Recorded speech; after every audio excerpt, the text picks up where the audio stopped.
کوئی شخص کہ جس کو خود تو خوف نہ ہو، ضرر یا جسمانی نقصان اس کے لیے نہ ہو روزہ رکھنے کی وجہ سے، لیکن اس کی وجہ سے کسی اور انسان کی زندگی کو خطرہ ہو یا اس کے کسی ایک عضو کے لیے وہ روزہ خطرناک ہو، مثال کے طور پر حاملہ خاتون ہے یا ایسی خاتون کے جو دودھ پلانے والی ہے، تو اس صورت میں فقہی حوالے سے کیا حکم ہے؟ ہمارا سوال یہ ہے کہ اگر خود کو تو نقصان نہیں ہے، کسی اور کو نقصان ہے جی صحت کے حوالے سے، اور اس کی مثال یہی بن سکتی ہے کہ ایک خاتون ہے جس کا حمل ہے اور بچہ اس کے پیٹ میں ہے، اگر وہ روزہ رکھتی ہے تو بچے کی صحت پہ نقصان پڑے گا. یا دوسری وہ خاتون ہے کہ جو بچے کو دودھ پلانے والی ہے، اگر وہ روزہ رکھتی ہے تو پھر بچہ اس سے متاثر ہوگا کیونکہ اس کا دودھ تھوڑا ہو جائے گا، اور بچے کی غذائی قلت کی وجہ سے بچے کی صحت پہ ڈیفینیٹلی طور پہ واضح طور پہ نقصان پڑے گا. جی تو اس کو ہم یہ کہتے ہیں کہ چاہے اس کو خود کو نقصان ہو یا بچے کو نقصان ہو، یہ ایسی دو خواتین ہیں کہ جن کے بارے میں خصوصی طور پہ امام علیہ السلام نے حکم ارشاد فرمایا، اور فرمایا کہ یہاں پہ اگر خاتون حاملہ ہے اور حمل بھی ایسا کہ جسے روایات میں المقرب کا لفظ استعمال کیا گیا، الحامل المقرب. ٹھیک ہے. مقرب یعنی وہ خاتون جس کا حمل نزدیک ہو، واضح حمل جس کا نزدیک ہو، یعنی آخری مہینوں میں ہو. آخری مہینے میں. اور اس کی صحیح ثانی دامِ ذلہ نے جو حد بیان فرمائی ہے کہ وہ 8واں اور 9واں مہینہ، یعنی 7 مہینے مکمل ہو چکے ہوں ٹھیک ہے. اور 8ویں اور 9ویں مہینے کا جو حمل ہے اس کی بات ہے. جی تو اگر ایک حاملہ خاتون ہے کہ جس کا حمل جو ہے وہ 8ویں اور 9ویں مہینے کا ہے، تو اس کے لیے چند احکام امام علیہ السلام نے حکم فرمائے، کہ جس میں سے پہلا حکم تو یہ ہے کہ وہ روزہ نہیں رکھے گی، روزہ رکھنا اس کے لیے جائز نہیں ہے. جی اور اگر ضرر ایسا ہے کہ جو حد محرم تک پہنچ چکا ہے پھر تو واضح طور پہ حرام ہے. اور دوسرا اس کے لیے یہ حکم ہے کہ جو وہ روزہ چھوڑ رہی ہے اس کے بدلے میں ایک مطعم کسی مسکین کو دے گی، کہ جسے ہم فدیہ کہتے ہیں، کفارہ کہتے ہیں، مختلف نام ہیں اس کے. اور تیسرا حکم یہ ہے کہ جب یہ بعد میں صحت مند ہوگی، نقصان ختم ہو جائے گا، تو یہ اپنے روزے کی قضا بھی کرے گی. یعنی الحامل المقرب 8ویں اور 9ویں مہینے کی جو حاملہ خاتون ہے اس کے 3 احکام ہمارے سامنے آ گئے. پہلا، روزہ نہیں رکھنا، افطار کرنا ہے. کب؟ جب روزہ رکھنے سے اس کی صحت کو خطرہ ہو یا بچے کی صحت کو، یعنی جو حمل ہے اس کی صحت کو خطرہ پہنچے، اس شرط کے ساتھ. جی لیکن اگر خطرہ نہیں پہنچتا اور ڈاکٹر کہتے ہیں یا اسے خود اطمینان ہے کہ اس میں کوئی پرابلم نہیں ہے، تھوڑی بہت تھکاوٹ ہوگی، یقیناً پیاس تو لگے گی، جی لیکن اس سے میری صحت کو کوئی نقصان نہیں ہے یا بچے کی صحت پہ کوئی اثر نہیں پڑے گا، تو پھر رکھ سکتی ہے. پھر تو واجب ہے اس کے اوپر رکھنا، ظاہری بات ہے. جی تو یہ روزہ نہ رکھنے والا حکم کب ہے؟ کہ جب خطرہ اور خوف پیدا ہو جائے کہ یا میری جان کو خطرہ ہے، جان سے مراد ہے کہ میری صحت کو خطرہ ہے، جی یا کیا ہے بچے کی صحت کو خطرہ ہوگا، تو اس صورت میں روزہ نہیں رکھے گی. روزہ نہ رکھنے کے عوض میں اسے ہر روزے کے بدلے میں مطعم بھی دینا ہے، جی اور ماہ رمضان جب ختم ہوگا تو ان روزوں کی قضا کرنا بھی اس کے اوپر واجب ہے. تو یہ کس کے احکام ہو گئے؟ حاملہ خاتون کے احکام ہو گئے. دودھ پلانے والی جو خاتون ہے اس کی بھی بالکل یہی احکام ہیں. ٹھیک ہے.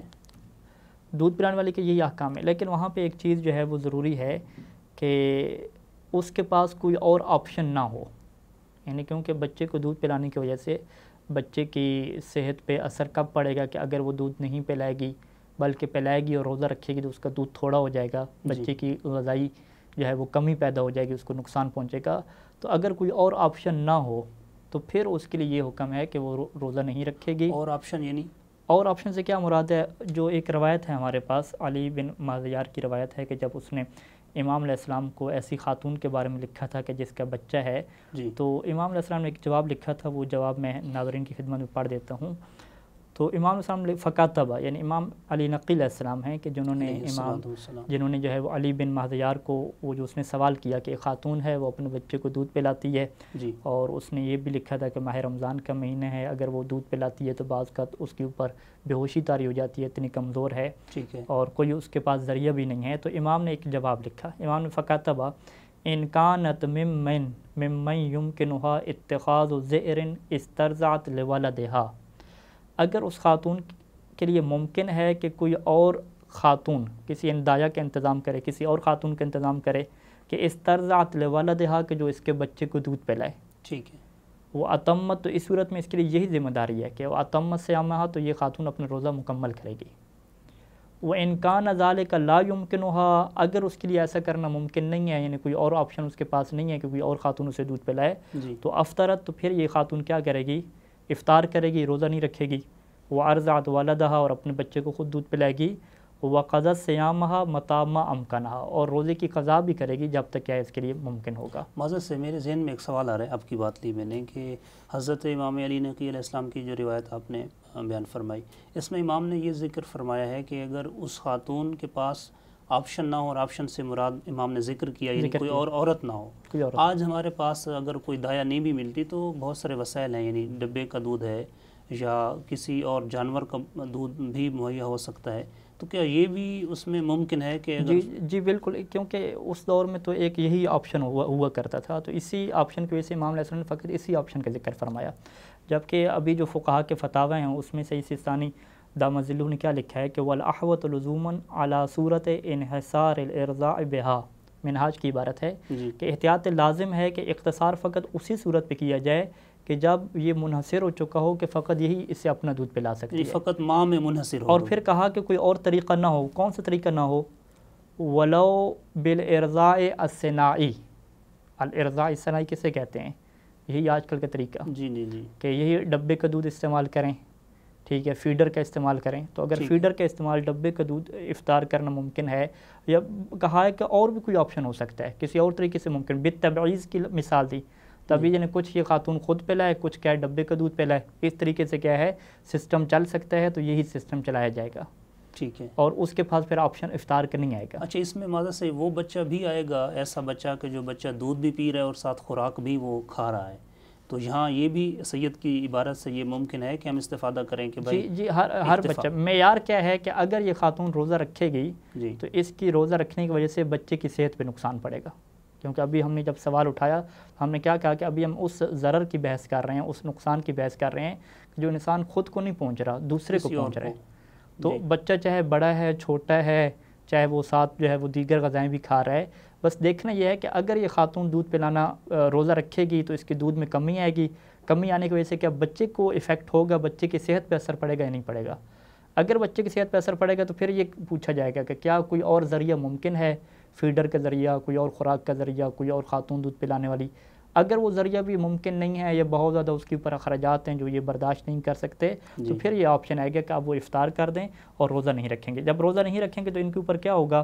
پھر ایک اور روایت میں امام علیہ السلام فرمایا تھا کہ ان کے اوپر کیا ہے، فدیہ بھی ہوگا. یا تصدق وعلیہما، اور ان دونوں خواتین کے اوپر، ان حامل مقرب اور وہ دودھ پلانے والی خاتون جس کا دودھ تھوڑا ہو جائے گا، ان دونوں کے اوپر واجب ہے کہ ان یتصدق کل واحد منہما فی کل یوم یفطر فیہ، کہ ہر وہ یوم جس میں یہ روزہ نہیں رکھیں گی یہ صدقہ دیں گی. بمد من الطعام، ایک طعام کا مد، یہ کیا ہے صدقہ کے طور پہ دیں گی. ایک مد طعام، چونکہ ممکن ہے بعض ناظرین کے لیے یہ واضح نہ ہو کہ ایک مد طعام کی مقدار جو ہے وہ کتنی ہوتی ہے، اس حوالے سے اگر آپ جی بالکل. ایک مد ایک پیمانہ ہے، اس کو ہم 3 پاؤ کہتے ہیں، 750 گرام یعنی 750. تو یعنی 1 کلو سے آپ کیا ہے 1 پاؤ تھوڑا کر لیں تو یہ کیا ہو جائے گا، آٹا ہو جائے گا. آٹا ہو سکتی ہے، گندم ہو سکتی ہے، کوئی بھی کھانا ہو سکتا ہے، اس علاقے میں جو بھی خوراک اس میں استعمال ہوتی ہے. اور اس میں سے ثانی نے فرمایا ہے کہ لا یجزی الاشباع عن التصدق بالمد فی الفدیۃ، کہ یہاں پہ آپ ایسا نہیں کر سکتے کہ مسکین اور فقیر کو بلائیں اور اسے پیٹ بھر کے کھانا کھلا دیں. نہیں، اسے آپ کو یہی دینا ہے، آٹا دینا ہے اور یہی خوراک دینی ہے، چاہے تیار شدہ ہو، پکی ہوئی ہو یا پکی ہوئی نہ ہو، ایسی راشن کے طور پہ ہو. تو آپ کو کیا ہے ایک مطعم اسے دینا ہے، اس کے حوالے کر دینی ہے، اس کے حوالے کرنا ہے، یعنی اسے کھلا نہیں سکتے. انشاءاللہ ہم یہ باقاعدہ بحث کریں گے، فدیہ اور کفارے کی ایک الگ پروگرام اس کے اوپر انشاءاللہ مرتب کریں گے کہ بعض صورتیں ایسی ہیں کہ آپ پیسے دے سکتے ہیں یا نہیں دے سکتے، بعض صورتیں ہیں کہ آپ کھلا سکتے ہیں یا نہیں کھلا سکتے، بعض صورتیں ایسی ہیں کہ خالص خوراک دینی ہے، کچھ اور آپ نہیں کر سکتے. تو یہ مختلف کیا ہیں صورتیں ہیں. یہ جو خاتون والی صورتحال ہے، دودھ پلانے والی، اور جو حامل مقرب کی صورتحال ہے، ان کا جو فدیہ ہے اس میں کھلانے والا آپشن نہیں ہے کہ آپ کھلا نہیں سکتی، بس یہ طعام جو ہے یہ دینا پڑے گا، اور پیسے بھی اس کے بدلے میں نہیں دے سکتے. اچھا وہ طعام ہی آپ نے طعام دینا ہی ہے، دینا، آٹے آٹے کی دینا شکل ہے، میں؟ پیسے نہیں دے سکتی۔ پیسے دینے کا ایک ہی آپشن ہے کہ آپ اس کو وکیل بنائیں اپنی طرف سے، انہیں کہیں کہ یہ پیسے تو ہم دے رہے ہیں لیکن شرط یہ ہے کہ آپ اس سے کیا ہے آٹا جا کے خریدیں گے، اور پھر جب وہ آٹا خرید لے تو پھر آپ کہیں کہ یہ اب ہماری طرف سے کیا ہو گیا، مطعم ہو گیا یا فدیہ ہو گیا۔ ٹھیک ہے۔ اور یہ اسی کو دینا ہے کہ جو مستحقین زکوٰۃ کی شرائط ہیں، یعنی جس کو زکوٰۃ دے سکتے ہیں ہماری فقہ میں، یہ اسی کو دینا ہے۔ اس میں یہ شرط ہوتی ہے کہ وہ مومن ہو، بے نمازی نہ ہو، شرابی نہ ہو، یہ ساری شرائط کیا ہیں انشاءاللہ۔ کسی سید کو پھر اس صورت میں نہیں دیا جا ہاں سکتا؟ اس میں سید کو دے سکتے ہیں۔ اچھا، یہ جو مطعم ہے اس کے بارے میں کفارہ کی جتنی بھی اقسام ہیں چلو وہاں پہ ہم ڈسکس کریں گے وہاں پہ۔ اس میں جو ہاشمی غیر ہاشمی کا فرق ہے وہ یہاں پہ روایات کے اندر ملحوظ نہیں رکھا گیا۔ ٹھیک ہے، یہاں یعنی یہ مطعم جو ہے یہ اس کسی سید کو بھی دیا جا سکتا ہے اس میں۔ اچھا، آپ نے یہ جو دونوں کے احکام بیان کیے، ایک وہ خاتون جو حاملہ خاتون ہے اور دوسری وہ خاتون، اور حاملہ کون سی خاتون؟ 8ویں اور 9ویں مہینے کی۔ اگر وہ حاملہ خاتون ہے جو 8ویں مہینے سے کم ہے، 7ویں یا 6ٹھے مہینے میں ہے، تو پھر اس کے اوپر مطعم نہیں ہے۔ اگر وہ کہتی ہے کہ مجھے نقصان ہوگا روزہ رکھنے کی وجہ سے یا میرے بچے کی صحت پہ نقصان ہوگا، اس کے اوپر مطعم نہیں ہے، فقط اس کے اوپر کیا ہے کہ روزہ نہیں رکھے گی، اور ماہ رمضان جب ختم ہو جائے گا تو وہ روزے کی کیا کرے گی؟ قضا کرے گی۔ تو لہٰذا ہم نے حاملہ خاتون کے بارے میں ہم ایک جواب نہیں دے سکتے، ہمیں یہ ہمیشہ تفصیل بیان کرنی ہوگی۔ ہمیں پوچھنا پڑے گا کہ بھئی حمل کا کون سا مہینہ چل رہا ہے۔ اگر تو وہ آخری مہینے چل رہے ہیں تو وہاں پہ فدیے کا آپشن آئے گا کہ فدیہ بھی دینا پڑے گا ساتھ۔ ٹھیک ہے۔ اگر آخری مہینے نہیں چل رہے، پہلے والے مہینے چل رہے ہیں، یعنی 7ویں مہینے تک چل رہے ہیں، 8ویں سے کم ہے، تو وہاں پہ فقط کیا ہے روزے کی قضا ہوگی، روزہ نہیں رکھا جائے گا، فدیہ کیا ہے وہاں پر نہیں ہوگا۔